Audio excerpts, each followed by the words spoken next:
जिस तरीके से 9 अगस्त के दिन बंगाल के अंदर जो घटना होती है, एक ट्रेनिंग डॉक्टर के ऊपर सबसे पहले तरीके से रेप कराया जाता है, उसके बाद उसका मर्डर हो जाता है, और उसके बाद जितनी भी न्यूज़ अभी सुनने के लिए आ रही है वो as a society, as a state level पर नहीं, पूरे हिंदुस्तान के लेवल पर बहुत ज़्यादा शर्मनाक बात है। क्योंकि जिस देश में एक लड़की को देवी माना जाता है, देवी समझ के पूजा जाता है, अपनी संस्कृतियों के अंदर देवी के लिए पूरे लंका को जला दिया था, ये पूरे देश के लिए बहुत ज़्यादा शर्मनाक बात है। और उसके बाद न्यूज़ जो आ रही हैं वो तो और भी ज़्यादा शर्मनाक है।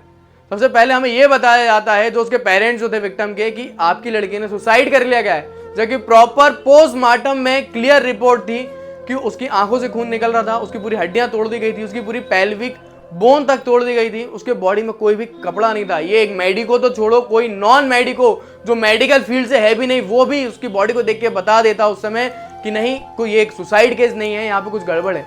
लेकिन वहाँ की फैकल्टीज ने क्या बताया कि आपकी बेटी ने सुसाइड कर ली।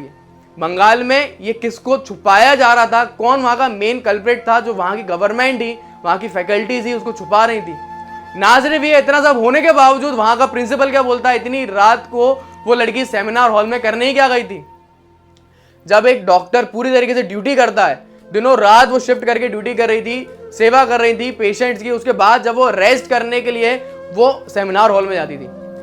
कॉलेज में कोई भी फैसिलिटी प्रोवाइड नहीं गई थी, इसलिए वो जाके वहां पे जाती थी, वहां पे रेस्ट करने जाती थी, और प्रिंसिपल इस तरीके की वहां पे स्टेटमेंट देता है। ये सबसे ज्यादा शर्मनाक बात थी, और ये बात को दबाया जा रहा था पूरी तरीके से। और जब ये बात बहुत ज्यादा सोशल मीडिया पे आ गई, तब जाके वहां के प्रिंसिपल ने रेजिग्नेशन दे दिया, और रेजिग्नेशन देने के मात्र 12 घंटे बाद ही उसको दूसरे कॉलेज में पोस्ट भी मिल जाती है।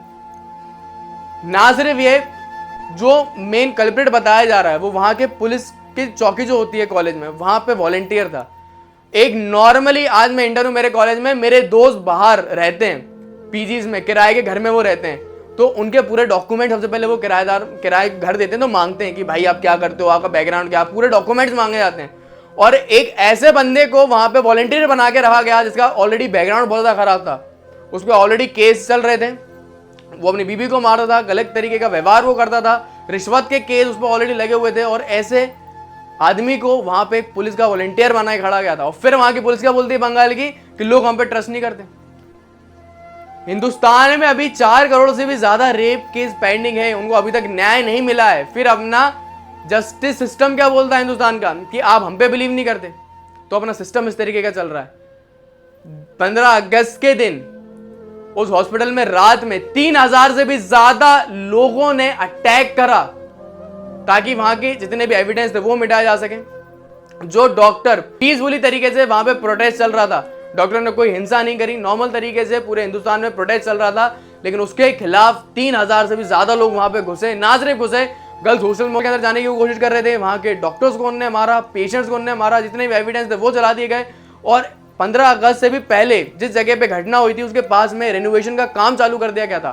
सीसीटीवी की फुटेज बताई जा रही है कि सीसीटीवी की फुटेज वहां पे अवेलेबल नहीं है। और उससे भी शर्मनाक बात यह है, पूरा मीडिया हो, न्यूज हो, सिर्फ सोशल मीडिया को छोड़ के सब लोग एक ही इंसान कल्प्रिट है, उसने करा है। जबकि पोस्टमार्टम में तुरंत तरीके से लिखा गया है कि 150 ग्राम से सीमेन मिला है, और एक इंसान के अंदर, एक नॉर्मल मैन के अंदर 15 ग्राम सीमेन होता है। ये क्लियरली एक गैंग रेप का केस है। दूसरे इंसान जो और भी लोग इन्वॉल्व, उनको छुपाया जा रहा है।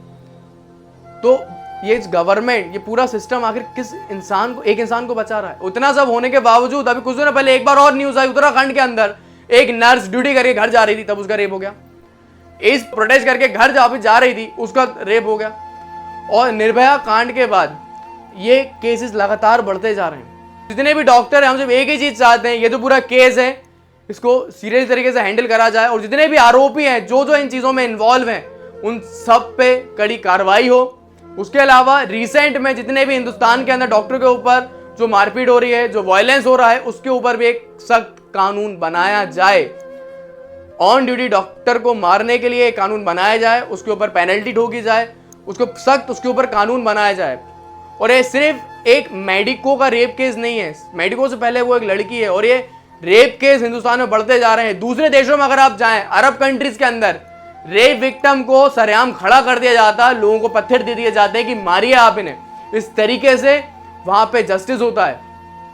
और इस न्यूज से पूरा हिंदुस्तान बहुत ही ज़्यादा परेशान है। अभी रिसेंट का अगर मैं मेरा बताऊं, मेरे पिताजी का अभी ऑपरेशन हुआ तो उनकी तबीयत बहुत ज़्यादा ख़राब थी। मैं 1 महीने से मैं बहुत ज़्यादा इसी चीज़ में इन्वॉल्व हूँ, मैं परेशान था। उसके बाद जब सब कुछ ठीक हो गया, मेरे पिताजी का ऑपरेशन हो गया, जब मैं घर ले आया उनको, उसके बाद जब मुझे लगा कि नहीं यार अब मैं मेरी ड्यूटी वापस जा सकता हूँ, मेरा काम चालू कर सकता हूँ, मुझे ये चीज़ फिर सुनाई देने लगी।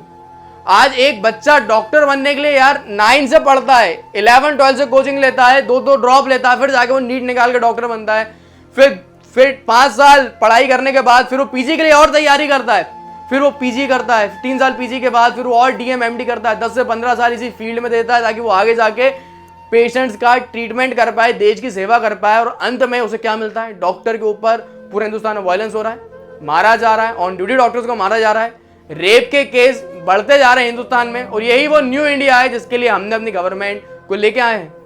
मैं किसी भी पार्टी को यहाँ सपोर्ट नहीं कर रहा, किसी भी पार्टी को मैं ब्लेम नहीं कर रहा, लेकिन अभी जो सेंट्रल गवर्नमेंट में जो गवर्नमेंट है उनको इन केस के लिए सीरियस लॉ लाना चाहिए। जो बंगाल की स्टेट गवर्नमेंट है उनको भी ये केस में सीरियसली तौर पर कार्रवाई करनी चाहिए। उन्हीं के पार्टी के लोग इसमें इन्वॉल्व बताए जा रहे हैं और एक केस को दबाया जा रहा है। बट पूरा इंडिया आज के साथ है, हर एक इंटर्न डॉक्टर, चाहे वो पीजी स्टूडेंट हो, चाहे वो मेडिको हो या नॉन मेडिको हो, आज पूरा भारत इसके साथ है।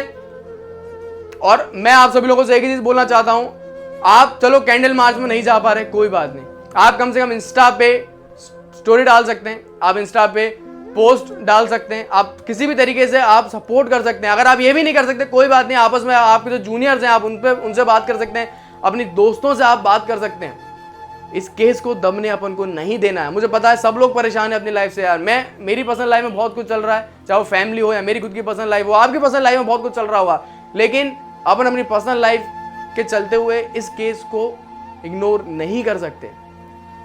ये कल को बंगाल में हुआ है, ये कल को अपने घरों में भी हो सकता है। तो अपन लोगों को ही एक सोसाइटी बनानी है